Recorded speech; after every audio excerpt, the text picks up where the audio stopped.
അസ്സലാമു അലൈക്കും വറഹ്മത്തുള്ളാഹി വബറകാതുഹു. പ്രിയപ്പെട്ട പ്രവാസി സഹോദരങ്ങളെ, കഴിഞ്ഞ 1-2 ദിവസമായി സജീവമായി സോഷ്യൽ മീഡിയയിൽ നടക്കുന്ന അപക്വവും അനാവശ്യവുമായ ഒരു ചർച്ചയെക്കുറിച്ചാണ് നിങ്ങളോട് 2 വാക്ക് പറയാനുള്ളത്. പ്രിയപ്പെട്ട സുഹൃത്ത് ഷെരീഫ് അല്ലെങ്കിൽ ഷെരീഫിക്ക സോഷ്യൽ മീഡിയയിൽ ഇട്ടൊരു വീഡിയോയിൽ പേര് പറയാതെ കുറെ സാമൂഹ്യ പ്രവർത്തകരെ ശവന്തീനികൾ എന്ന് വിളിച്ച് പരിഹസിച്ചു. സത്യത്തിൽ ആ വീഡിയോ കാണുമ്പോൾ സാധാരണക്കാരായ ഏത് മനുഷ്യനും ഒരുപാട് സംശയങ്ങൾ ഉണ്ടാക്കുന്നതും പേര് പറയാത്തത് കൊണ്ട് തന്നെ പല ആളുകളെക്കുറിച്ചും തെറ്റായ ധാരണകൾ ഉണ്ടാവുകയും ചെയ്യും. അതിൻ്റെയൊക്കെ താഴെ വന്ന കമൻറ്റുകളിൽ നോക്കിയാൽ തന്നെ കാണാം. ഞാൻ കാത്തിരിക്കുകയായിരുന്നു ഈ വിഷയത്തിൽ മുൻപന്തിയിൽ നിന്ന് പ്രവർത്തിക്കുന്ന ആളുകൾ ആരെങ്കിലും ആധികാരികമായി പ്രതികരിക്കുന്നുണ്ടോ എന്നുള്ളത്. ഇന്നലെയാണ് ബഹുമാന്യനായ അഷ്റഫ് താമരശ്ശേരിക്ക ഒഫീഷ്യലായി അദ്ദേഹത്തിൻ്റെ പേജിൽ വന്ന് ലൈവായിട്ട് ഇതിൻ്റെ വിശദീകരണം തന്നത്. കൂടെ നസീർ വാടാനപ്പള്ളി, അതുപോലെ തന്നെ നമ്മുടെ കരീമൊക്കെ എല്ലാവരും ഉണ്ടായിരുന്നു. അപ്പോൾ അവരുടെ കൂടി സംഭാഷണങ്ങൾ കേട്ടതിന് ശേഷം പ്രതികരിക്കാമെന്ന് കരുതിയിട്ടാണ് ഞാൻ കാത്തിരുന്നത്. ഇത് തികച്ചും അനാവശ്യമായ അപക്വമായ ഒരു ചർച്ചയാണ്. കാരണം വിഷയം വളരെ സെൻസിറ്റീവാണ്. അറിയാം, പ്രവാസികളായ നമ്മളെല്ലാവരും നിരന്തരം അപമീകരിക്കുന്ന ഒരു വിഷയമാണ്. ഇവിടെ മരണപ്പെട്ടു പോകുന്ന സഹോദരങ്ങളെ നാട്ടിലെത്തിക്കാൻ കുടുംബക്കാരായ ആളുകൾ, കമ്പനിയിലുള്ള ആളുകൾ, സുഹൃത്തുക്കൾ ആദ്യം വിളിക്കുന്നത് ഇവരെയൊക്കെയാണ്. അതൊരു പക്ഷേ ആ സമയത്തുണ്ടാകുന്ന ഒരു നിസ്സഹായ അവസ്ഥ, അതല്ലെങ്കിൽ എന്ത് ചെയ്യണമെന്ന് അറിഞ്ഞുകൂടാത്തത് കൊണ്ട് ഇവരെയാണ് വിളിക്കുക. അപ്പോൾ യാതൊരു കാര്യലാഭവും നോക്കാതെ അവർ ഓടി വരും.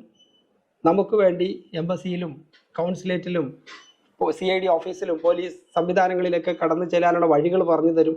നമ്മളതൊക്കെ ചെയ്യും. അങ്ങനെ എല്ലാ നിയമത്തിൻ്റെ നൂലാമാലകളും കടന്ന് ആ മയ്യത്ത് വീട്ടുകാരുടെ അടുത്തെത്തുകയും വളരെ നന്നായി ഖബറടക്കം ചെയ്യുകയൊക്കെ ചെയ്യുമ്പോൾ അവരോട് നമുക്കുണ്ടാകുന്ന ഒരു നന്ദി, അല്ലെങ്കിൽ ഒരു സ്നേഹം, ഒരു ആദരവ്, അതിലൂടെ അവർക്ക് എന്തെങ്കിലുമൊക്കെ കിട്ടുന്നുണ്ടെങ്കിൽ സത്യത്തിൽ അതിങ്ങനെ വിവാദമാക്കേണ്ട കാര്യമുണ്ടോ? ആദ്യത്തെ വീഡിയോയിൽ വിമർശിച്ചപ്പോൾ ശവന്തീനികൾ എന്ന് വിളിച്ചിട്ട് അതിന് ഉപോത്ബലകമായി പറഞ്ഞ കാരണങ്ങളൊക്കെ വളരെ നിരർത്ഥകമാണ്. എംബാം സെന്ററിൽ വെറും 600 രൂപയുടെ ഒരു പെട്ടി 1850 രൂപയ്ക്ക് ഇവരൊക്കെ കച്ചവടം ചെയ്യുന്നുള്ള അർത്ഥത്തിലാണ് പറഞ്ഞത്. എത്ര വലിയ അസംബന്ധമാണത്! ഇന്നലെ തെളിവ് സഹിതം നമ്മളൊക്കെ കണ്ടതല്ലേ.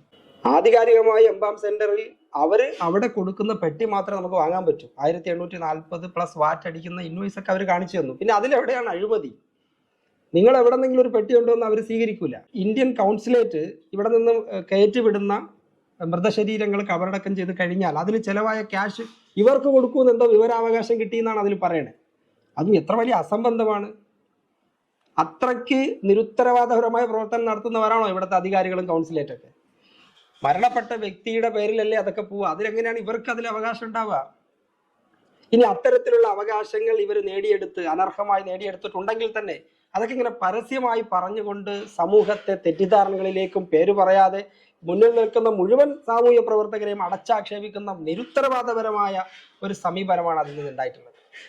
അതുകൊണ്ട് എനിക്ക് വളരെ വിനയത്തോടുകൂടി കഴിഞ്ഞ 10-18 വർഷമായി പ്രവാസ ലോകത്ത് പ്രവർത്തിക്കുന്ന ഒരു പ്രവാസി സംഘടനയുടെ സഹകാരി എന്ന നിലയിൽ, അല്ലെങ്കിൽ ഒരു എളിയ പ്രവർത്തകൻ എന്ന നിലയിൽ എനിക്ക് വളരെ വിനയത്തോടുകൂടി നിങ്ങളോട് പറയാനുള്ളത്, അനാവശ്യമായ ഇത്തരം ചർച്ചകൾ ഇത് 4 ചുമരുകൾക്കുള്ളിൽ നിങ്ങൾ ഒതുക്കി നിർത്തുക. സമൂഹത്തിൽ പല തെറ്റിദ്ധാരണകൾ ഉണ്ടാക്കുന്ന രൂപത്തിൽ ഈ ചർച്ചയെ നിങ്ങൾ വലിച്ചു നീട്ടി കൊണ്ടുപോകരുത് എന്ന് വളരെ താഴ്മയെ അഭ്യർത്ഥിക്കുകയാണ്.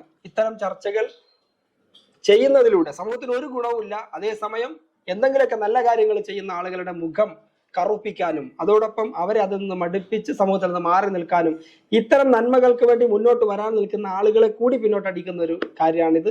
അതുകൊണ്ട് വളരെ വിനയത്തോടു കൂടി ഇത്തരം അപക്വമായ ചർച്ചകളിൽ നിന്ന് നിങ്ങളൊക്കെ മാറി നിൽക്കണമെന്ന് വളരെ താഴ്മയെ അഭ്യർത്ഥിക്കുക.